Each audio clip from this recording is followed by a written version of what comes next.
So my beautiful people, ഞാൻ ഇന്നലെ ഒരു വീഡിയോ അപ്ലോഡ് ചെയ്തിട്ടുണ്ടായിരുന്നു അബൌട്ട് വയനാടൻ വ്ളോഗർ ഇട്ടിട്ടുള്ള ഒരു വീഡിയോ. അവരുടെ എന്താ പറയുക, ക്രിയേറ്റ് ചെയ്ത അല്ലെങ്കിൽ അവരുടെ ഫോട്ടോ വെച്ചിട്ടുള്ള, അതിനാദ്യം അത് വിവരിക്കുന്നില്ല. അതിൻ്റെ താഴത്ത് വന്ന കുറച്ച് കമൻറ്റും അതുപോലെ തന്നെ ഞാൻ വേറൊരു വീഡിയോ എൻ്റെ ശ്രദ്ധയിൽപ്പെട്ടിട്ടുണ്ടായിരുന്നു.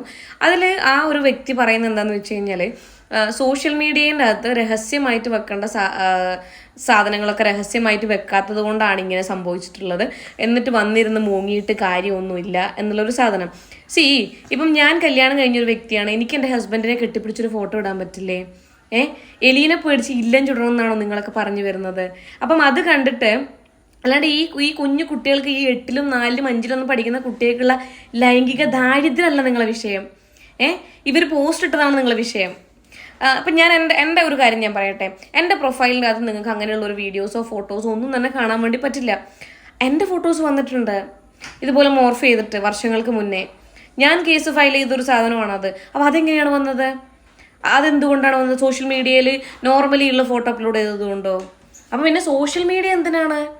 ഇങ്ങനെയുള്ള ഞരമ്പ് രോഗികളെ പേടിച്ച് നമ്മൾ പ്രൊഫൈലിലൊന്നും ഫോട്ടോ ഇടാണ്ടിരിക്കണം എന്നാണോ പലരും പറഞ്ഞു വരുന്നത്? എനിക്ക് മനസ്സിലാവുന്നേ ഇല്ല. അപ്പം നിങ്ങളും ഈ പറയുന്ന ഈ ചെയ്യുന്ന ടീമുണ്ടല്ലോ, ഈ ഒരു ഫോട്ടോ കാണുമ്പം കുരുപൊട്ടി അല്ലെങ്കിൽ അതിനൊന്ന് ഡ്രസ്സ് ഇല്ലാണ്ട് കാണാം, അതിനൊന്ന് ഇങ്ങനെ ഒന്ന് പൊലിപ്പിച്ച് കാണാമെന്നൊക്കെ തോന്നുന്ന ആ ലൈംഗിക ടീമാണ് നിങ്ങൾ. ഈ കമന്റ് ഇടുന്നവരാവട്ടെ അല്ലെങ്കിൽ അങ്ങനെ ചിന്തിക്കുന്നവരാവട്ടെ, പോസ്റ്റ് ഇട്ടത് കൊണ്ട് അവർക്ക് എന്തും ചെയ്യാം, മോർഫ് ചെയ്യാം, ടൂൾ വെച്ച് എന്ത് വേണമെങ്കിലും ചെയ്യാം, എങ്ങനെയുള്ള വീഡിയോസ് വേണമെങ്കിലും ക്രിയേറ്റ് ചെയ്യാം. എന്ത് തോട്ടാണ് നിങ്ങളത്? മനസ്സിലാവുന്നേ ഇല്ല എനിക്ക്.